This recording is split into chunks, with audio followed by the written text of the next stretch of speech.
ऐं करीम नूदल अॻून साबिक़ा साबिक़ा सदर नंगल पार्कर ऐं जिते प्रेस क्लब ते आयो आहियां। हिन खां अॻु में तक़रीबन 35 साल आऊं पीपल्स पार्टी सां पंहिंजी सचाई वफ़ादारी उन सां निभायो।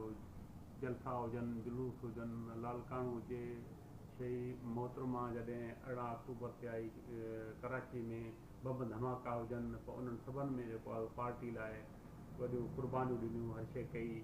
ऐं माना ॾुखिया वक़्त पाया। उहे अहिड़ा दौर आया जेको उन वक़्त में केरु पार्टी लाइ ॿाहिरि निकिरण लाइ तयारु कोन हो।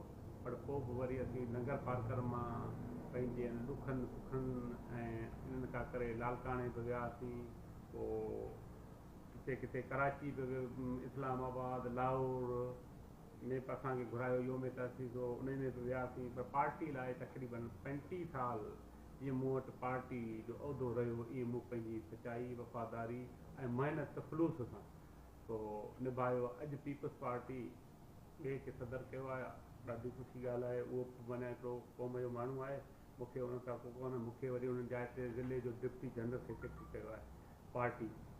पार्टी जो उहिदो तालकी सदात मूं रमान थो, मूं हुनखे पंहिंजी ईमानदारी सां संभालियो, निभायो। ऐं अॼु पार्टी मूंखे डिप्टी जनरल सेक्रेटरी ॾिनी आहे, उन तां इस्तीफ़ा ॾियां थो। पोइ हीउ कनू पाए खणी आयो आहियां। पोइ पार्टी जो कारकुन थी रहंदासीं, बाक़ी उहिदे मूंखे का ज़रूरत न आहे। ऐं 35 साल रहियसि, उन महिनत जी मूंखे कमाई मिली, उहो मूं ॾिठी। ऐं मूं हमेशह पार्टी लाइ कुर्बानियूं ॾिनियूं आहिनि, वॾियूं ॾुखनि दौरनि में। अहिड़ो माना उन वक़्त में जॾहिं जाम सादिकली जो दौरो मुंहिंजो सौट ग़ुलाम हुसैन दल, उहो बि सदर थी रहियो। उनखे बि ॾाढियूं सख़्तियूं वयूं, पर उहे थियो उन जा नोम बि कढिया विया। जाम सादिकली जे वक़्त में जेल में हो तॾहिं उन ॾाढियूं सख़्तियूं कुर्बानियूं कठियूं। त असांजे जेको ख़ानदान हेॾियूं पार्टी लाइ कुर्बानियूं ॾिनियूं, जीअं पीपल्स पार्टी जो बुनियादु थियो, उन खां वठी अॼु ॾींहं तक पार्टी जा कुर्बानियूं ॾींदे आयासीं। पर 35 साल ॾींदे के पार्टी जेको मूंखे उनजो सलो ॾिनो, उहो ई अव्हांजे रूबरू डिप्टी जनरल सेक्रेटरी साम्हूं ई आहे। पोइ उन ई त आउं पंहिंजो इस्तीफ़ा थो ॾियां, अची अॼु पंहिंजी प्रेस क्लब ते।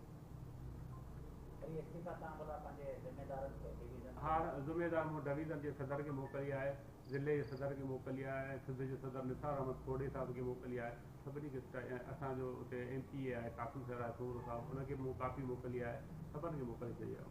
आईंदे पंहिंजो लाइमल ॾिसंदुसि, अॻिते हली पंहिंजी जोड़ तोड़ कंदुसि पंहिंजो।